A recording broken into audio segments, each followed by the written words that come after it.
Today I thought I would show you not only where I keep my stitching basket, but what all is in my stitching basket. So let's talk about it. So I keep all kinds of little things that I keep it very simple because I just keep what I need on hand at the time, or whatever project I'm working on at the time. As you know, I'm currently working on my muslin quilt, so I keep the thread that I use, or the cotton thread that I use, with that. And then I keep this little linen bag, and it has my current cross stitch project in it. So for one thing, I keep a bag in a basket, I know, but it's really convenient because it keeps the two projects separate. So I have my little sewing kit, and I think I've shown this before. This is actually a journal cover from Happy Hollow Farm, but I use this one for all of my little needle things. So I have my waterproof pen and my scissors and the little wax that you put the thread on, the floss through to keep it conditioned, I guess. Make it easier to use, and it just works better. And then my thread that I'm using at the time. And then I also have I keep in here my needle book. I made this several years ago, and so I don't have a link or anything, but I just made this, and I made a few more for friends. But I keep in here, I keep my safety pins, I keep all my different size needles, extra needles that I'll need, like these are my Sashiko needles. And then I have just regular straight pins. And then here, it's usually for scissors, but I keep my needle minder here. I have a little lamb for Lambert Cottage, of course. And I keep a clip, so in case I have to clip a couple small pieces together, and then more straight pins. And I love them because they're pearl. And so that's what I keep there. And there's the back of the needle. Let's see, yeah, I made it in 2023. So I keep my needle book very handy because it keeps all my needles in one place. And then I keep in here my current cross stitch project. So that way I have everything together, and I can decide what I want to use next. So right now I decided to work on this quilt a little bit and just kind of show you my process. So I get my scissors out. This is where I have everything together, and I keep my scissors handy, and then I decide my needle minder I would usually keep here, but this is such a big project that I just keep it right here in my stitching book for now. Now, this one will probably go with me on my cross stitch. I'll keep the little sheep there on my cross stitch. So I've got my needle, and then I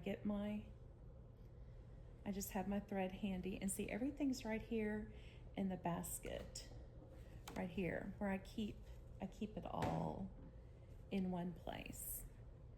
And that way I have it all together, and I'm not getting up and down, and I can decide which project I want to work on at the time. So this one I was going to show you, I finished this kind of crazy wave look, and I really like how it turns out. It feels really neat too. And then I wanted to do something not so busy right next to it.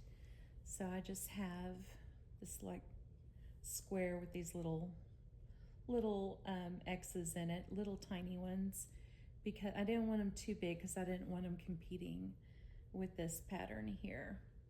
So now we have, you can see this, we have this X here, and this, I call these fireworks. I don't know why they look like fireworks to me. And then I have this crazy wave pattern, and then this block here with just some small dotted things. So I know it's kind of hard to see. This is very monochromatic type quilting, but I love it. I love how it's turning out. And then for this, I will start, I have to decide. So I look at this and I think, okay, so we have busy and we have not very busy. So I may want to do an actual design here. I really, really, really love the look of Baby's Breath.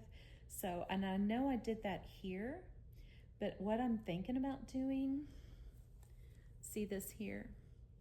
Let me open it up better. Okay, so what I'm thinking about doing, if I can get this in the camera, there we go. So I'm thinking about continuing that all the way down here. So like maybe having another sprig kind of go up into this, kind of going up and then flowering there. And I could do it upside down and flowering this way, kind of like it's, you know how bushels have a flowers here and flowers here, like a kind of a spray, but I don't want to do that because this is up and down. I know I'm showing you at a weird angle because this is on my lap, but this is if you hold the quilt up, it'd be holding it this way, and I don't want the flower to be upside down. So what I'm thinking, since this is going this way, I may start my Baby's Breath and go out in this direction, and I may even flood it more out here, and that's what I have in mind. So be sure and see where that goes. And I'm thinking about starting it probably down here. Yeah, because I want it kind of off grid. So that's what I love about this type of quilting, is it just kind of it evolves as you go. And it just turns out into something beautiful. And then this, I was going to show you. This is the one I made my husband. Now this one has patches on it, and it's got a lot of borrow stitching. So see, that's what he wanted on his. This is the same thing, and I have these linked in the description. These 7 layers of pre-made muslin blankets that I absolutely love. And so I love to quilt on top of it, and that way I don't have to worry about batting or border edges or anything like that, or piecing together, because I am not, if I piece anything, it's all hand done. I'm not much of a sewing machine person. I'll do it for a few things, but very simple things, but I don't like all the complicated patterns. I guess you can say I don't really like following a pattern. I like kind of doing my own thing, and only because when I follow a pattern, I always end up doing my own thing anyway. Even a cross stitch pattern, I don't necessarily always use the colors that they give me. I use the colors that would go in my home, which are very neutral, muted colors. So I used to have a very vibrant house, as you know, I've talked about this before. Very colorful walls and everything, and I was sick of it almost immediately after painting it. So I've learned through my years that this is more calming for me. So I will continue this, but let's finish talking about what's in my basket.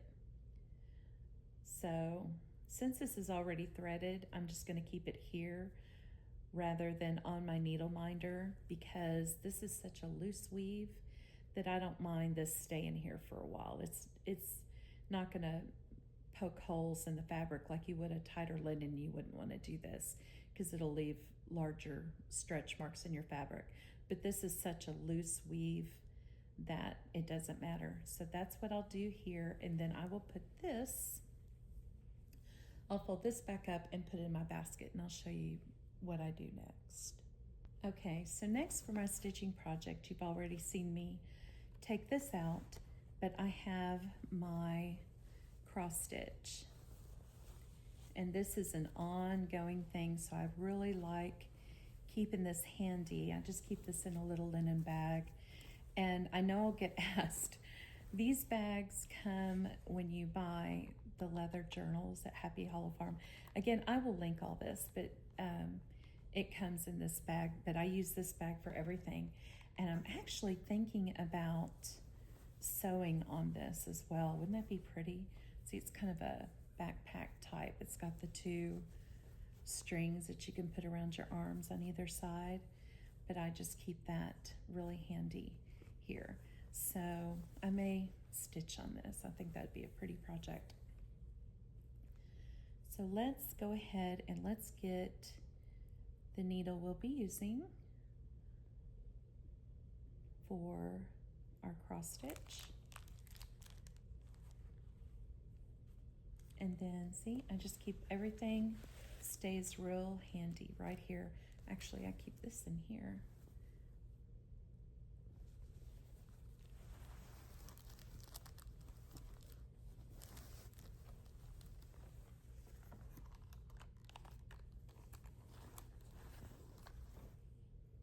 And I could also really keep this in here in this bag, but I don't because this is convenient for me. And another thing, I keep this in my basket, so when I pull the string, it doesn't roll off my lap and onto the floor and make a big mess. It stays contained. So it's a good basket for yarn too, and it's about that deep. This is a Longaberger basket, but I will try to find one that's very, very close to this and link it for you, because this is such a convenient little thing. It's a little square. It's their cake basket. They put cakes in it, I guess, and it came with a riser, which I never use. So I have all that, and I keep that there, and I just put that to the side, which is right next to me.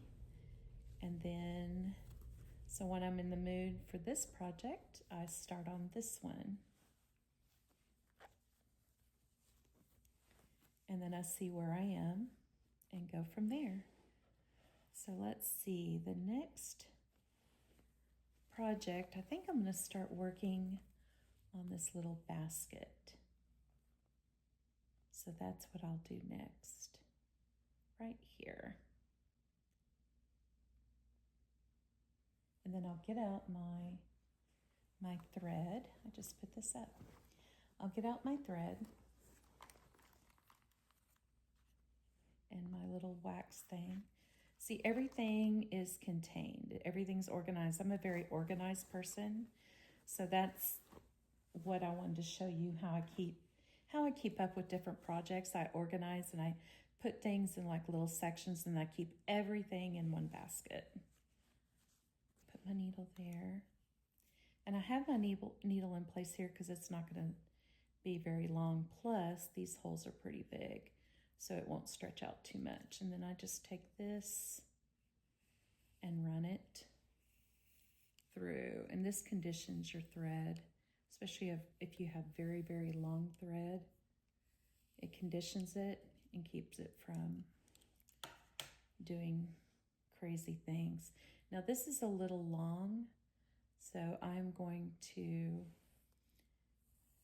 do the loop method to start.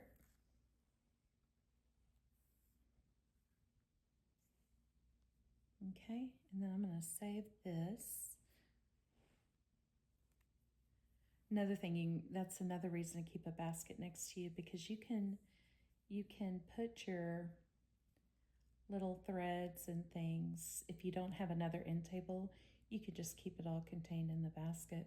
And this basket that I have over here, it's just on a little stool.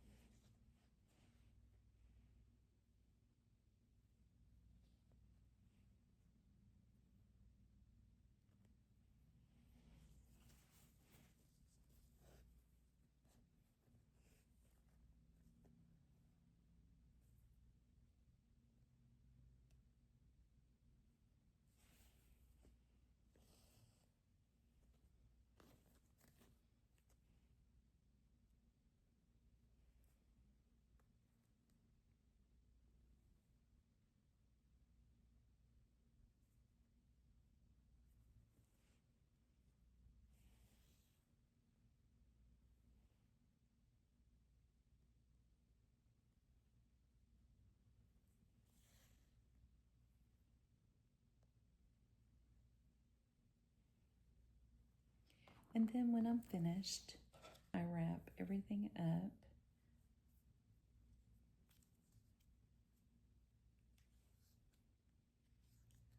Get all my thread back together.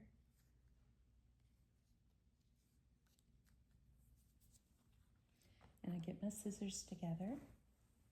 And I get my bag. And I put everything in this little container for the next time.